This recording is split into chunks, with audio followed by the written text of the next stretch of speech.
তো হাই বন্ধুরা, আজকে চলে এলাম গ্রামের একটা সুন্দর মুহূর্তের ভিডিও নিয়ে। তো ভিডিওটা শুরু করার আগে, ভিডিওটা সবাইকে দেখানোর আগে, আমার আগের ভিডিওর অনেকেই কমেন্ট করেছে। তো আমার একটা বন্ধু বিদেশ থেকে কমেন্ট করে জানিয়েছে যে তোমার ডেলি ব্লগ দরকার।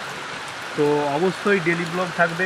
কাজে কাজে থাকার সময় ব্লগ দিতে পারিনি তেমন একটা, তো অবশ্যই ডেলি ব্লগ থাকবে আমাদের গ্রামের। আর একটা দাদা কমেন্ট করে জানিয়েছে যে তুমি গম্বহলে আছো বলে গম্বহলটা অনেক সুন্দর।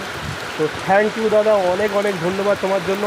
আরেকটা দাদা কমেন্ট করে জানিয়েছে, খুব সুন্দর কমেন্ট করেছে তিনজন, তাই তিনজনের কমেন্টগুলো নিয়ে একটু রিপ্লাই ভিডিও দিচ্ছি।